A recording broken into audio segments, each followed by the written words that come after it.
Hello everyone, welcome to future drops education. तो कैसे हैं आप सभी। आपने पिछली कक्षा में जो है सेल के बारे में पढ़ा होगा। तो आज हम एक नया टॉपिक स्टार्ट करने जा रहे हैं, नर्वस सिस्टम।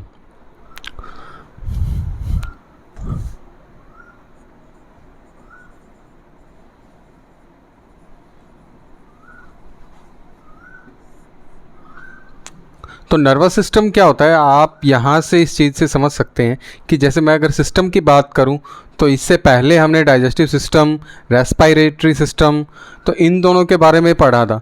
तो आपने उसमें सिस्टम के बारे में क्या समझा। सिस्टम का मतलब होता है कि बहुत सारे ऑर्गन मिलकर एक साथ काम करते हैं। तो सेम ऐसा नर्वस सिस्टम में भी होगा कि बहुत सारे ऑर्गन मिलकर एक साथ काम करेंगे। ठीक है।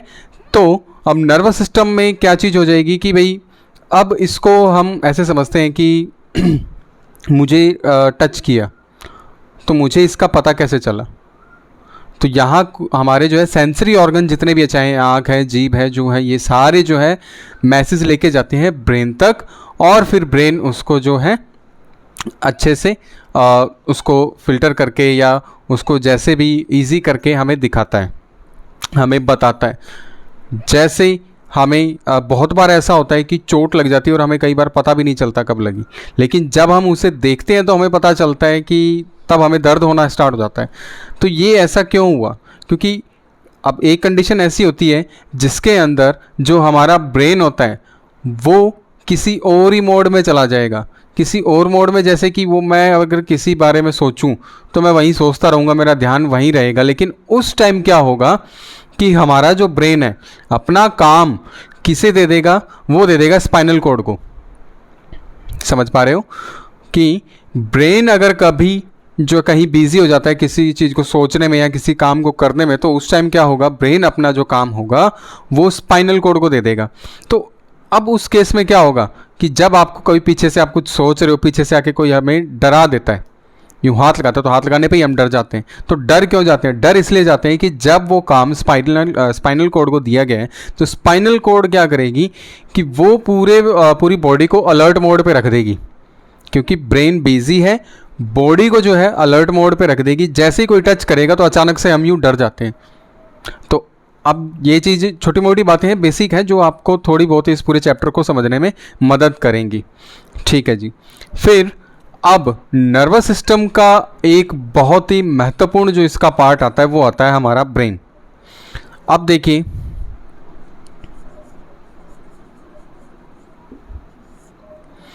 तो ब्रेन, अब ब्रेन काम क्या करता है? तो बॉडी का लगभग या सारा ही काम ब्रेन ही करता है।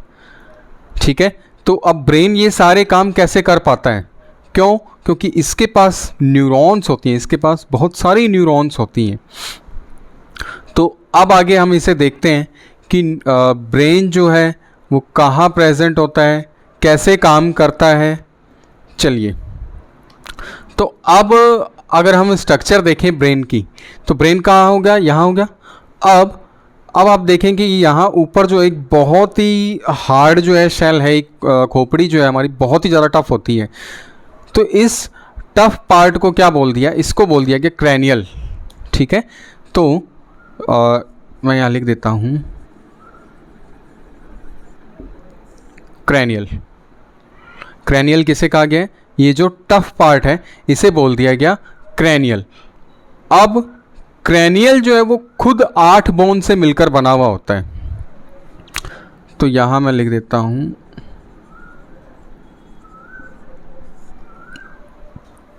यहाँ तक आपको समझ आया कि हम ब्रेन पढ़ रहे थे, और ब्रेन जो है वो क्रैनियल के अंदर सिक्योर होता है। ये इसकी क्या करता है? रक्षा करता है। जैसे कि छोटी मोटी चोट जो होती है वो ये सह लेता है। इसीलिए जो पुलिस वाले अंकल जो है हमें हेलमेट पहनने के लिए बोला जाता है, सरकार जो है हमें हेलमेट पहनने को जो है डेली जो है चालान भी कर देती है हमारा इस चक्कर में।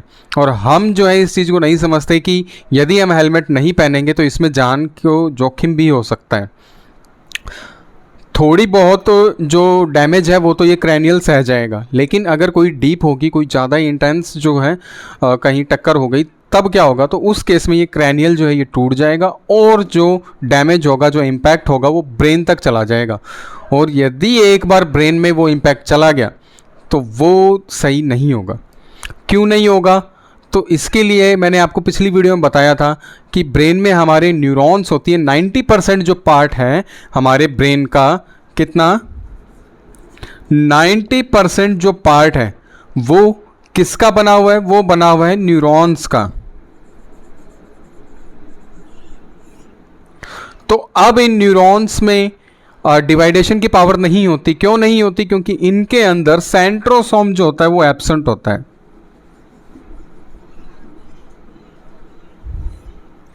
ठीक है, यहां तक क्लियर हुआ कि हमारे ब्रेन में 90% जो पार्ट है वो किसका है? न्यूरॉन्स का बना हुआ है। फिर न्यूरॉन्स डिवाइड नहीं होती। क्यों नहीं होती? क्योंकि इसके अंदर सेंट्रोसोम नहीं होता। अब यदि सेंट्रोसोम नहीं होगा तो वो डिवाइड होगी ही नहीं। अब डिवाइड नहीं होगी तो वो क्योर भी नहीं हो सकती जल्दी से। ठीक है फिर उसके बाद तो 90% तक तो ठीक है, तो बाकी के जो 10% हैं तो क्या उसमें सेंट्रोसोम होता है? तो बिल्कुल उसके अंदर सेंट्रोसोम होता है। तो अभी हम ब्रेन के बारे में देख रहे थे, तो इसको एक बार थोड़ा सा क्लियर कर लेते हैं, फिर इसके बारे में, इसके ऊपर बाद में आएंगे। तो सबसे पहले था हमारा ब्रेन, जो कि क्या काम कर रहा है? नर्वस सिस्टम को चलाने का एक बहुत ही महत्वपूर्ण काम जो है, बहुत ही मेन जो पार्ट है, मेन रोल जो है वो ब्रेन का ही है। फिर उसके बाद ब्रेन जो है हमारा कहाँ सिक्योर होता है? वो होता है क्रैनियल के अंदर। क्रैनियल बोन जो होती है, ये हमारी कपाल जिसको बोलते हैं, ये बहुत ही मजबूत होता है, इसके अंदर ये सिक्योर होता है। अब ब्रेन डायरेक्ट जो है क्रैनियल के कांटेक्ट में नहीं होता। ठीक है, तो क्रैनियल सबसे ऊपर आ गई, क्रैनियल। फिर उसके बाद आती है एक झिल्ली, एक मेम्ब्रेन होती है, जिसको क्या बोला जाता है? इसको बोला जाता है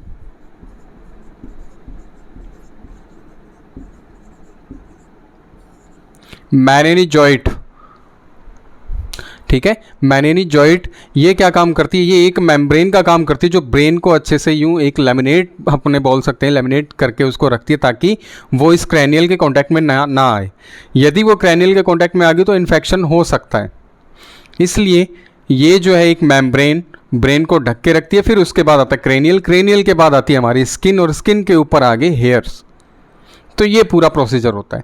फिर उसके बाद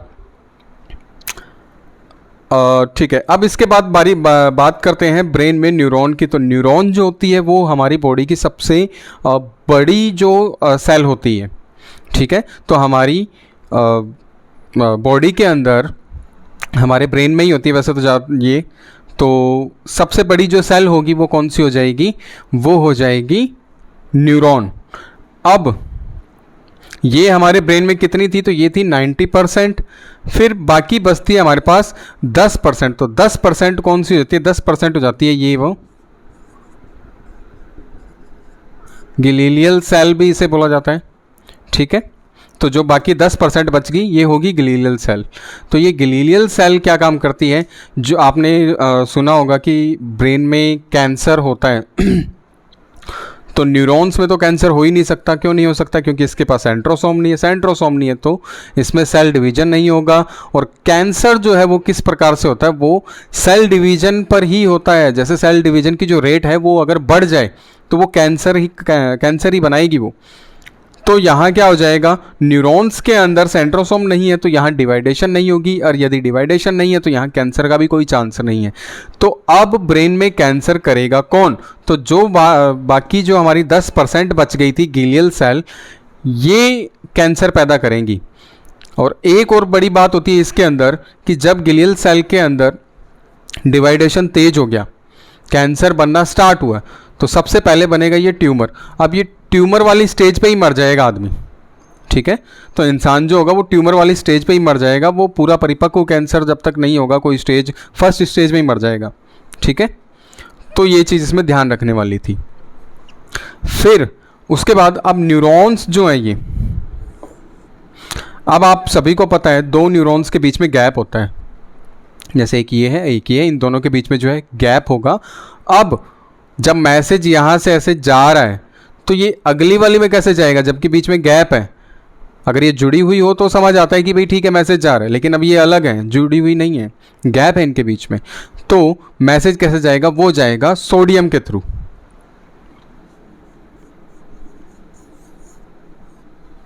इसीलिए आप देखते हो कि बहुत सारे जो बॉडी बिल्डर्स हैं जो स्टेज पे गिर जाते हैं, बेहोश हो जाते हैं, कोई चेतना नहीं होती उनमें, तो वो इसीलिए नहीं होती क्योंकि वो लास्ट जो उनका पीक वीक होता है, पीक वीक मतलब उसके अंदर वो लास्ट वीक के अंदर पानी भी छोड़ देते हैं, नमक भी छोड़ देते हैं, ताकि बॉडी बहुत ज़्यादा जो है लीन दिखाई दे। तो वो लीन दिखाई देने के चक्कर में क्या करते हैं कि सोडियम को छोड़ देते हैं, और जब ये सोडियम ही छोड़ दिया तो दो न्यूरॉन्स के बीच में जो मैसेज जाना चाहिए था वो मैसेज जो है नहीं जा पाएगा, जिसकी वजह से क्या होगा कि वो वहीं बेहोश हो जाएंगे। बहुत सारे केस में डेथ भी हो जाती है। तो मे बी आपको यहाँ तक जो है मैटर अच्छे से समझ आ चुका होगा। तो अब बात करते हैं ब्रेन के पार्ट्स के बारे में।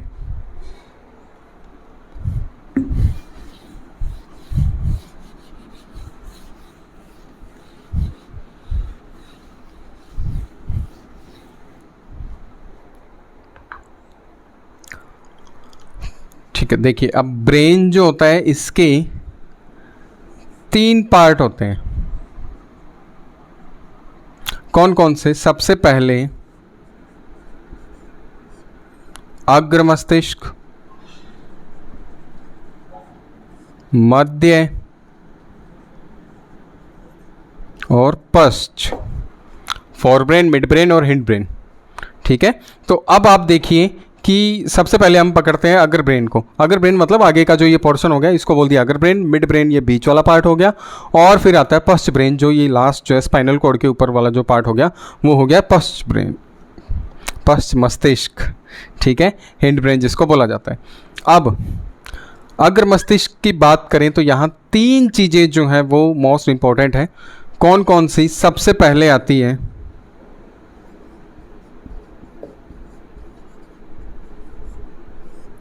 सेरेब्रम, दूसरा आए फर्स्ट आ जाएगी सेरेब्रम, सेकंड आ जाएगी थैलेमस,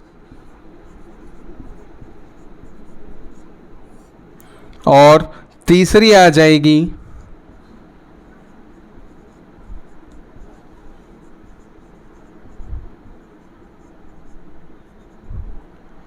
हाइपोथैलेमस।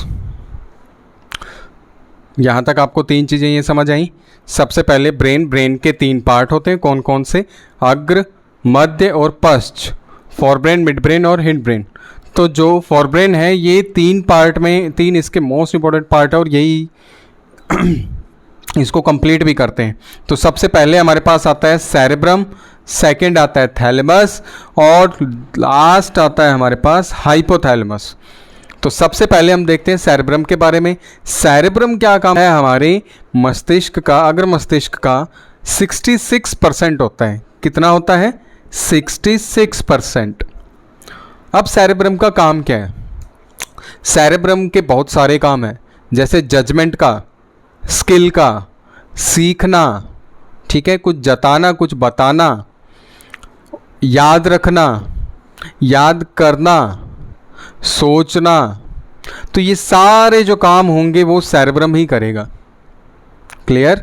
कौन कौन से काम हो गए इसके? सेरेब्रम के जजमेंट का काम हो गया, स्किल का काम हो गया। यदि हम कोई सीखते हैं जैसे कार बाइक जो भी सीख रहे हैं तो हम सेरेब्रम का ही उपयोग करते हैं उसमें। ठीक है, स्किल हो गया, कुछ सोचना, कोई प्लान बनाना, तो जो भी ऐसे काम होंगे वो सारे करता है सेरेब्रम। फिर दूसरी तरफ देखें तो थैलेमस। थैलेमस का क्या काम होता है? ये होता है बाहरी वातावरण। बाहरी वातावरण में जो एक्टिविटी होगी उसको पकड़ेगा। जैसे कि मैं यहाँ लिख दूँ एक बार,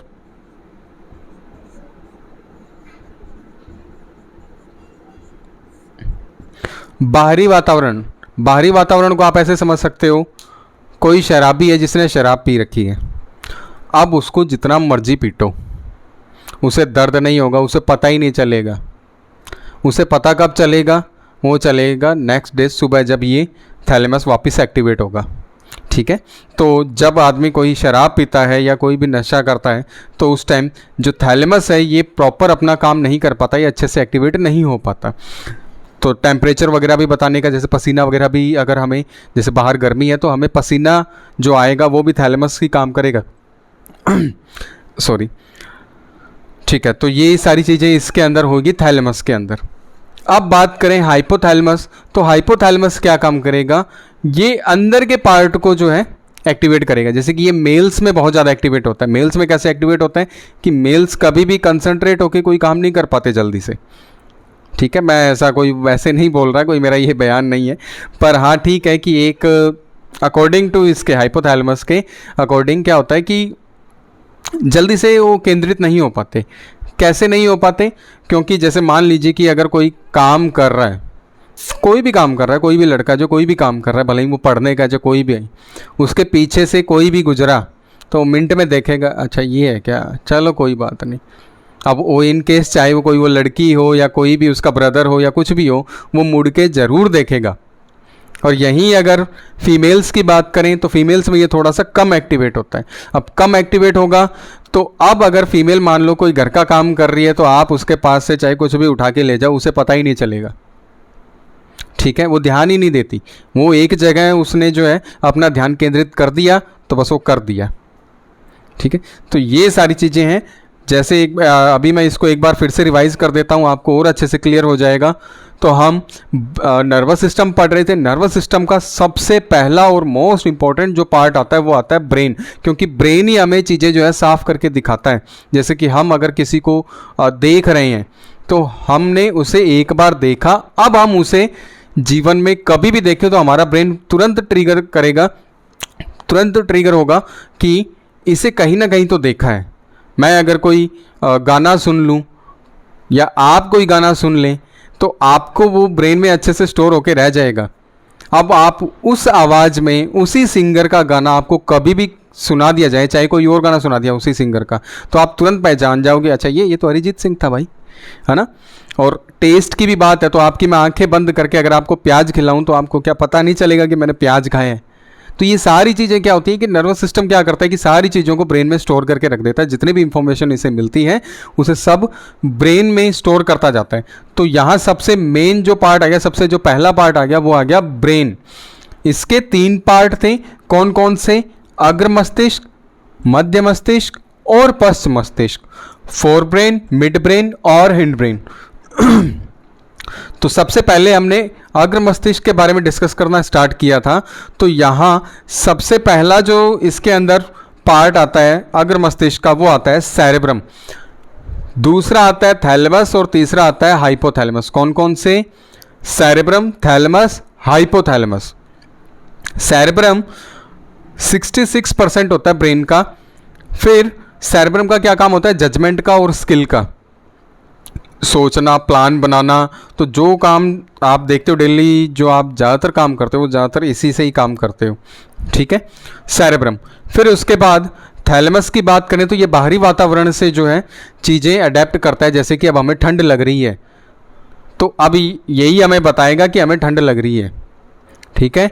हमें हमारी पिटाई हो रही है तो यही एक्टिवेट होकर हमें बताएगा कि अरे भाग, पिटाई हो रही है भाई। हाइपोथैलेमस क्या काम करेगा? ये अंदर की बातें देखेगा, ठीक है, अंदर की बातें जैसे कि केंद्रित करना, ध्यान केंद्रित करना।